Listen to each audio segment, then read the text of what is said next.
Students अभी देखिए आधुनिक आवर्त सारणी का नियम हम पढ़ने जाएंगे। जो अभी मेंडेलीव का हमने पढ़ा था उसके बाद में देखिए आधुनिक आवर्त सारणी का नियम है। मेंडेलीव ने देखिए आवर्त सारणी बनाई। उस समय विज्ञान विश्व को परमाणु के अंतर्गत के बारे में अधिक जानकारी नहीं थी। इलेक्ट्रॉन की खोज होने पर परमाणु में पाए जाने वाले इलेक्ट्रॉन की संख्या एवं परमाणु क्रमांक इनके परस्पर संबंध की जानकारी वैज्ञानिक लेने लगे। तब तक मेंडेलीव की आवर्त सारणी में परमाणु क्रमांक पर केवल तत्व का क्रमदर्शक अंक वहां पे था। मतलब जो परमाणु क्रमांक हम लिखते हैं ना, तो उसमें देखिए उसका क्रमदर्शक यानी कि तत्व का परमाणु क्रमांक होता है। और बाकी सब लोग जो जब इलेक्ट्रॉन का संख्या का निर्माण हुआ था परमाणु क्रमांक, बस लोग उसी के ऊपर सोचने लगे थे। तब उस समय देखिए सन 1913 में अंग्रेज वैज्ञानिक हेनरी मोसले ने एक्सरे नलिका का उपयोग करके किए गए प्रयोग से सिद्ध किया कि तत्व का परमाणु क्रमांक Z अर्थात उसके परमाणु के परमाणु केंद्रक में स्थित धनावेशित कण अथवा प्रोटॉन की संख्या होती है। तो हेनरी मोसले ने देखिए वहां पे क्या बताया था। जैसे कि देखिए आपको पता है कि ये तत्व की कक्षा होती है और कक्षा में ये जो होता है ना, इसे हम कहते हैं नाभिक। ठीक है, तो नाभिक में देखिए होता क्या है, जैसे कि हम मानते हैं प्रोटॉन, उसमें न्यूट्रॉन और इलेक्ट्रॉन्स होते हैं। ये तो हमने नवी में पढ़ा था। और जो प्रोटॉन होता है वो कैसे हमेशा होता है, धनात्मक होता है। न्यूट्रॉन वो क्या हो जाता है, उसमें कोई भी मतलब नहीं, ना तो धन होता है ना तो ऋण होता है। और जो इलेक्ट्रॉन होता है वो हमेशा कैसे होता है, ऋणात्मक। और ये उदासीन होता है। उदासीन का मतलब ना तो धनावेश होता है और ना तो ऋणावेश होता है। ध्यान रखना है, प्रोटॉन हमेशा प्लस में होता है धनावेश, इलेक्ट्रॉन होता है ऋणावेश। तो जो कि वहां पर कहाँ पे होता है, नाभिक में होता है। और प्रोटॉन ही मतलब क्या होता है पता है, प्रोटॉन की संख्या ही उसे जो है हम परमाणु क्रमांक भी बोलते हैं। ठीक है, परमाणु क्रमांक और प्रोटॉन ये दोनों की संख्या समान होती है, जिसे Z अक्षर द्वारा दर्शाते हैं। ध्यान रखना है कि जो परमाणु क्रमांक होता है या प्रोटॉन की संख्या जो धनात्मक होती है, जिसे Z अक्षर द्वारा भी दर्शाया जाता है। ये हेनरी मोसले ने बताया था। ठीक है, सो मोसले के अनेक तत्वों के परमाणु क्रमांक प्रयोग द्वारा निश्चित किए गए, जिसके कारण परमाणु द्रव्यमान की अपेक्षा तत्वों के प्रभावी मूलभूत गुणधर्म परमाणु क्रमांक ही ध्यान में आया। अभी देखिए सभी लोगों ने देखिए, जब हमने देखा था मेंडेलीव ने भी परमाणु द्रव्यमान के ऊपर भर दिया था, न्यूलैंड ने भी भर दिया था और डोबेरानर ने भी। लेकिन जो हेनरी मोसले है ना, जब उसने बहुत सारे प्रैक्टिकल किए तब जाके उसको लगा कि परमाणु क्रमांक की सबसे इंपॉर्टेंट होता है। और ये इंपॉर्टेंट है, वो किस तरह से मैं बताता हूं आपको। इसके अनुसार देखिए मेंडेलीव के आवर्त सारणी के नियम में परिवर्तन करके आधुनिक आवर्त सारणी का नियम वहां पे लागू किया, जो इस प्रकार से है। देखिए तत्वों के गुणधर्म ये उनके परमाणु क्रमांक के आवर्त फलन होते, यानी कि तत्वों के जितने भी सारे गुणधर्म होते हैं वो केवल और केवल परमाणु क्रमांक के ऊपर आधारित होते हैं। इस बात को आपको ध्यान में रखना है स्टूडेंट, कि परमाणु क्रमांक ही सब कुछ होता है, जिनके आधार पर ही हम क्या कर सकते हैं, तत्वों के बाकी अन्य गुणधर्मों के बारे में हम लोग पता कर सकते हैं। वो किस तरह से, देखिए उदाहरण के तौर पे मैं छोटा सा बता देता हूँ। जैसे कि मान लो आपके पास ये सोडियम तत्व है, सोडियम का परमाणु क्रमांक है आपके पास 11। तो इस परमाणु क्रमांक से आप उसका द्रव्यमान भी ज्ञात कर सकते हैं। तो द्रव्यमान ज्ञात करने के लिए अगर विषम संख्या है तो उसके क्या करो, 2 से गुना करो और 1 जोड़ दो, तो आपका आ गया द्रव्यमान 23। और इसी 11 के हिसाब से आप क्या कर सकते हैं पता है, कि संयोजकता भी ज्ञात कर सकते हैं। इसकी संयोजकता 1 होती है। कैसे मैं बता देता हूँ। जैसे आप अगर उसका इलेक्ट्रॉनिक स्वरूपन निकालेंगे, इलेक्ट्रॉनिक स्वरूपन देखिए 2 8 1 होता है। तो जो बाहर वाली कक्षा में संख्या होती है वो उसकी संयोजकता हो गई। तो हो गया ना उसका परमाणु क्रमांक, क्या होता है, संयोजकता, द्रव्यमान। ठीक है, तो ऐसे ऐसे बहुत सारे गुणधर्म हम क्या कर सकते हैं पता है, उसके परमाणु क्रमांक से हम ज्ञात कर सकते हैं। बाकी सब गुणधर्म ये परमाणु क्रमांक के ऊपर आधारित होते हैं। ये जो है निष्कर्ष किसने प्राप्त किया था, हेनरी मोसले ने प्राप्त किया था। इस बात को आपको ध्यान में रखना है कि तत्वों के गुणधर्म ये उनके परमाणु क्रमांकों के आवर्त फलन होते हैं। ये सब जो है वैज्ञानिक ने बताया था। क्या नाम था उसका, हेनरी मोसले। 1913 में उन्होंने ये करके बताया था। और देखिए आधुनिक आवर्त सारणी की वहाँ पे एक परिभाषा भी वहाँ पे बताई गई है, जो उस परिभाषा के बारे में हम लोग जान लेते हैं कि होता क्या है। देखिए तत्वों के उनके परमाणु क्रमांक के आरोही क्रम में व्यवस्थित करने पर तत्वों का जो वर्गीकरण प्राप्त होता है उसे आधुनिक आवर्त सारणी कहते हैं। बाकी सब जो वैज्ञानिक लोग थे ना, उन्होंने क्या किया था, द्रव्यमान के हिसाब से। किसके हिसाब से किया था? द्रव्यमान के हिसाब से। लेकिन जो परमाणु क्रमांक के हिसाब से आरोही क्रम से, आरोही क्रम में से 1 2 3 4 5 6 ऐसा। तो जो आरोही क्रम में व्यवस्थित पर तत्वों का जो वर्गीकरण प्राप्त किया जाता है ना, उसे जो है आधुनिक आवर्त सारणी कहा जाता है। तो ये आधुनिक सारणी की रचना और उसका जो दीर्घ स्वरूप है ना, वो जो यहाँ पे दिया गया है, और ये जो आधुनिक आवर्त सारणी की जो ये रचना वहाँ पे दी गई है ना, उसको हम आगे पढ़ लेते हैं। जैसे कि इसको छोटा सा शॉर्ट में बता देता हूँ। आधुनिक आवर्त सारणी में देखिए, जो 7 क्षैतिज पंक्तियां उन्हें आवर्त कहा जाता है, जिन्हें 1 से 7 क्रमांक दिए गए हैं। और उसी प्रकार जो 8 ऊर्ध्वाधर स्तंभ होते हैं, उन्हें समूह कहा जाता है, जिन्हें 1 से 18 क्रमांक दिए गए हैं। वो किस तरह से देखिए यहाँ पे अगर हम बात करेंगे, देखिए सारणी बहुत बहुत ज़्यादा इम्पोर्टेंट है। बोर्ड के एग्जाम में आपको पूछा जा सकता है, बहुत इंपॉर्टेंट है। ये 20 तत्वों के बारे में आपको देखिए जानकारी याद ही कर लेना है।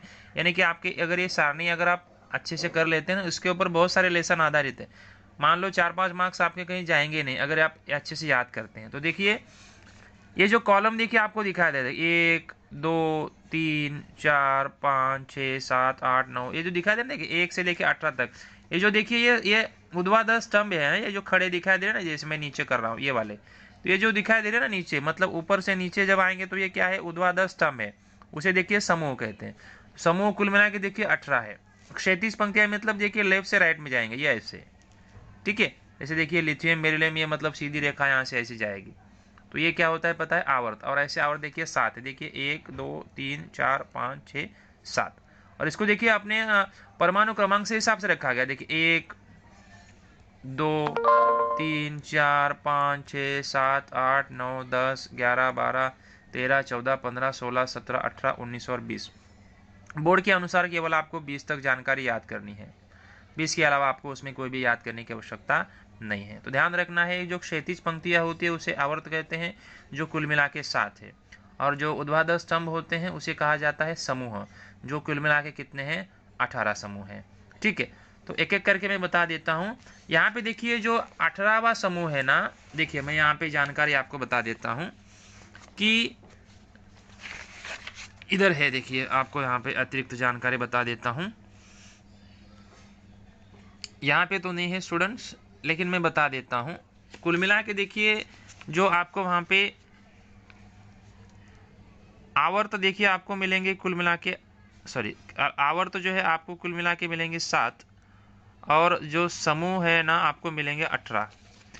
तो 18वें समूह में देखिए, अगर ये जो 18वां समूह होता है ना, उसको नाम देखिए होता है शून्य संयोजकता वाला समूह, या उसको दूसरा भी नाम है निष्क्रिय गैस वाला तत्व, निष्क्रिय गैस वाला समूह। ध्यान रखना है, जो 18वां ग्रुप है ना, 18वें समूह को देखो क्या कहा जाता है? शून्य संयोजकता वाला समूह या निष्क्रिय गैस वाला समूह। और फिर उसके बाद में देखिए और एक शब्द 17वां ग्रुप है, सॉरी स्टूडेंट्स। स्टूडेंट देखिए, जैसे मैं बता रहा था कि ये जो आवर्त सारणी होती है, आधुनिक आवर्त सारणी, आधुनिक आवर्त सारणी में आपको कुल मिला के 18 समूह मिलेंगे। देखिए 1 2 से लेके वहाँ तक 18 तक। और जो आखिरी वाला समूह होता है ना 18 वाला, मैंने आपको बताया था वो शून्य संयोजकता वाला, जिसको निष्क्रिय बोलते हैं। और जो 17वां होता है ना, ये हैलोजन वंश वाला है।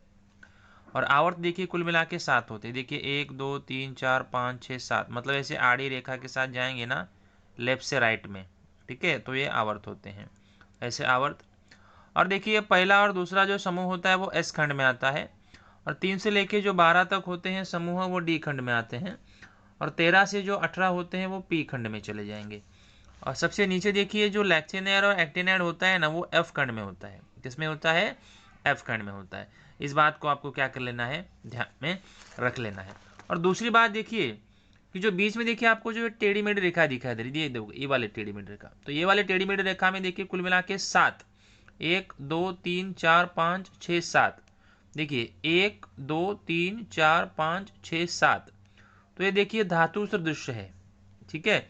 और उसके लेफ्ट में ये मतलब ये टेढ़ी मेढ़ी रेखा के लेफ्ट में ये जितना भी सारा आपको दिखाया था ना, ये वाला पूरा, ये सब धातु है। और ये टेढ़ी मेढ़ी रेखा के राइट साइड में जो भी आपको दिखेंगे ना, वो सब अधातु है। ध्यान रखना है। टेढ़ी मेढ़ी लेखा के लेफ्ट साइड में जो भी है वो धातु है, और टेढ़ी मेढ़ी लेखा के राइट साइड में जो भी है ना वो अधातु है। और जो टेढ़ी मेढ़ी रेखा वाले होते हैं ना वो धातु सदृश होते हैं। जो मैंने कल रात को देखिए आपको पिक भेजा था उसमें लिखा हुआ है, उस पिक को लिखने के लिए भी मैं आपको भेज दूंगा, तो इस बात को आपको ध्यान में रखना है। ठीक है, तो ये तो हो गया देखिए आवर्त सारणी है, कुछ इस तरह से आवर्त सारणी होती है जो आरोही क्रम से रखा गया है परमाणु क्रमांक के हिसाब से। तो देखिए जो इलेक्ट्रॉन स्वरूपन, अभी देखिए इलेक्ट्रॉन स्वरूपन आपको पता होना चाहिए कि इलेक्ट्रॉन स्वरूपन होता क्या है। ठीक है, जैसे देखिए कक्षा होती है, ये KLMN, ये कक्षा होती है। पहली कक्षा में 2 बैठ सकते हैं, दूसरे में 8, तीसरे में 18 और चौथे में 32। उदाहरण के हिसाब से मान लो ये सोडियम है, सोडियम का परमाणु क्रमांक 11 है, तो इसके हिसाब से पहले में 2, दूसरे में 8 और तीसरे में 1। तो ये देखिए ऊपर जो मैंने लिखा है ना, K की क्षमता 2 है, L की 8 है, M में 18, N में 32।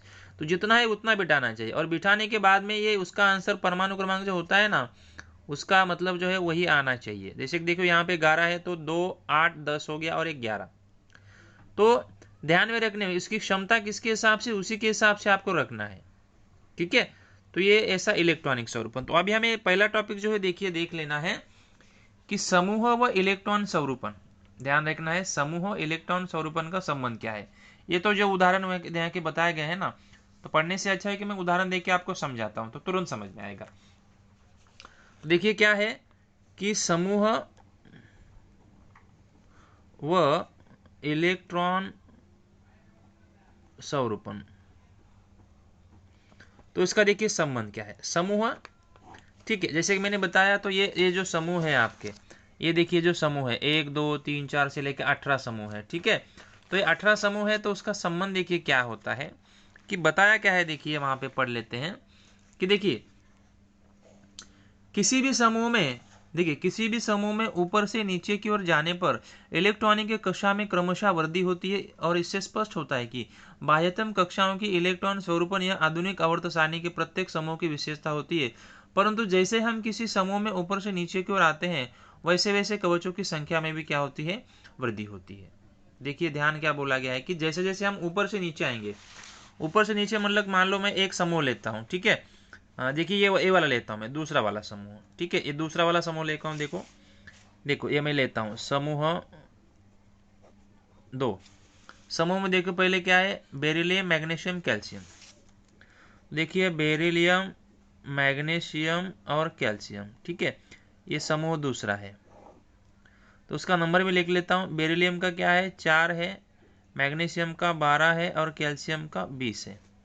तो बोला क्या है देखिए वहां पे कि समूह से ऊपर से नीचे आते समय क्या बोला है कि किसी भी एक समूह में ऊपर से नीचे आने की और इलेक्ट्रॉनों की कक्षा में क्रमशः वृद्धि होती है। अभी देखो इलेक्ट्रॉन की कक्षा में वृद्धि होती है। अभी इसकी इलेक्ट्रॉन की कक्षा बनाते हैं। बेरिलियम का 4 नंबर है, तो इसकी कक्षा देखिए ये KLMN। ठीक है, पहले में 2, दूसरे में 2। ठीक है, 4। फिर 12 देखिए 2 8 2 डैश। फिर 20 का देखिए 2 8 2, सॉरी 2 8 8 2। तो देखिए इसमें थोड़ा सा टेक्स्ट बुक में थोड़ा सा कुछ अलग बताया गया है, तो मैं आपको सही से बता देता हूँ। देखिए समूह में जब हम ऊपर से नीचे जाएंगे, कहाँ से ऊपर से नीचे, कोई भी समूह लीजिए, तो देखो कक्षाओं की संख्या बढ़ रही है। तो इसमें देखिए यहाँ पे मैं लिखता हूँ कक्षा की संख्या। बिरले में देखो कक्षा की संख्या 2 है, मैग्नीशियम में देखो 1 2 3 भरी हुई है। देखिए है तो सबके 4, लेकिन कितना भरा हुआ वो काउंट करना है। और कैल्शियम की देखिए 1 2 3 4। तो देखो ना ये तीनों में अगर हम देखेंगे तो कि एक एक संख्या में देखिए वृद्धि हो रहा है। पहले में 2 है, दूसरे में 3 है, चौथे में तीसरे में 4 है। मतलब एक एक इलेक्ट्रॉन कक्षा की संख्या वहां पे क्या हो रही है, बढ़ रही है। और दूसरा देखिए कक्षाओं की संख्या बढ़े लेकिन तीनों की संयोजकता देखिए समान है।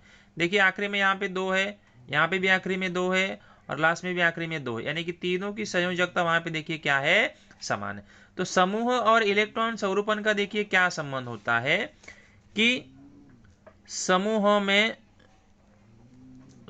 में ऊपर से नीचे, समूह में ऊपर से नीचे आते समय कक्षाओं में कक्षा में वृद्धि होती है,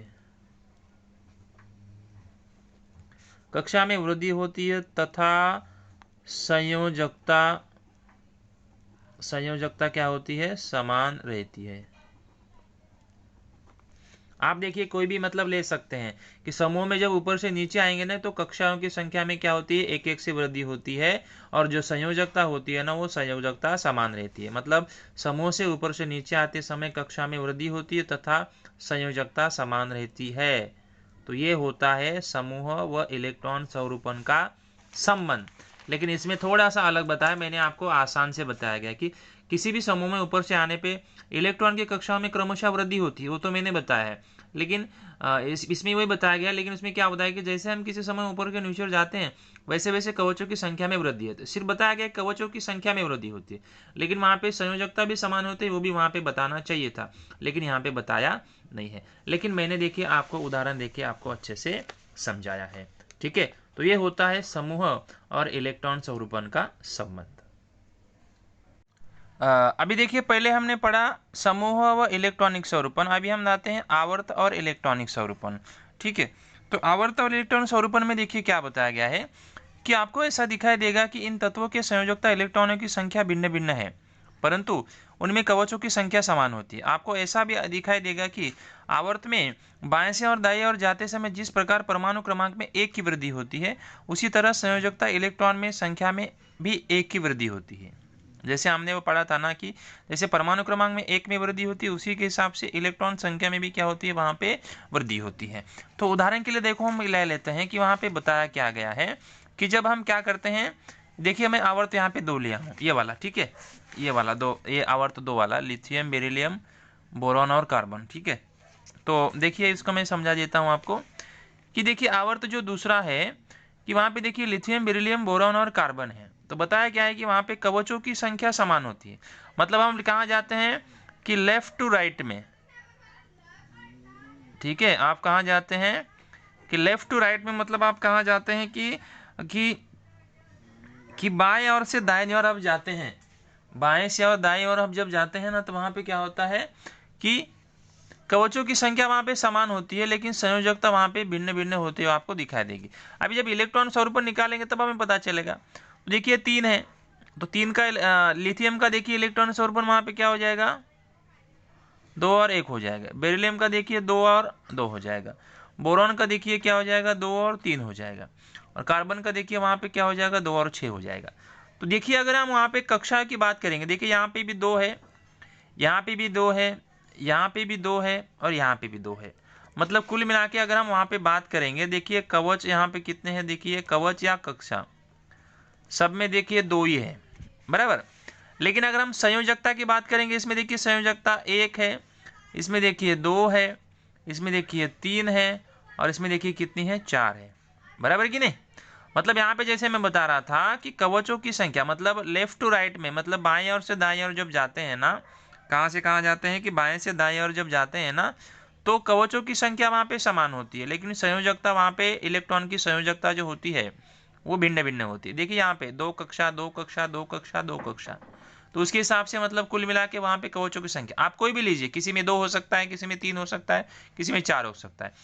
तो ये समूह के हिसाब से रहेगा, 2 है तो सबका 2 ही रहेगा, तीसरा समूह है तो 3 3 है तो 3 ही रहेगा, 4 है तो 4 रहेगा, 5 है तो 5 ही रहेगा, लेकिन सब में वो समान होता है। और इलेक्ट्रॉन की संख्या यानी कि जो संयोजकता होती है ना वो भिन्न भिन्न होती है, एक एक के हिसाब से वहाँ पे बढ़ती है। तो देखिए यहाँ पे पहले में 1 है, दूसरे में 2 है, तीसरे में 3 है, चौथे में 4 है, वो आगे एक एक करके क्या हो जाता है, वहाँ पे बढ़ने लगता है। तो इसी को जो है क्या कहा जाता है, ये जो हम घटक पढ़ रहे थे, आवर्त और इलेक्ट्रॉन स्वरूपन का संबंध।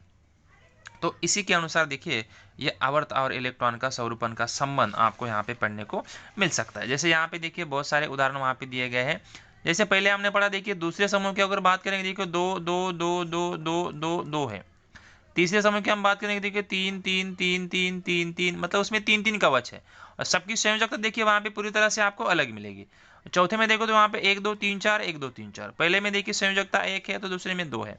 तो ये कवचों की संख्या आपको समान मिलेगी, लेकिन जो संयोजकता होती है ना, इलेक्ट्रॉन संयोजकता, वो आपको यहाँ पे अलग से मिलेगी। ठीक है, तो इस बात का सब लोग आप लोग ध्यान रखेंगे। बाकी की जो सभी जानकारी है हम लोग जो है बाकी मतलब जो है अगले लेक्चर्स में हम उसका अच्छे से अध्ययन करेंगे। ठीक है, तो इसमें से अगर आपको कुछ डाउट्स रहेगा तब आप बेहिचक हमें पूछ सकते हैं।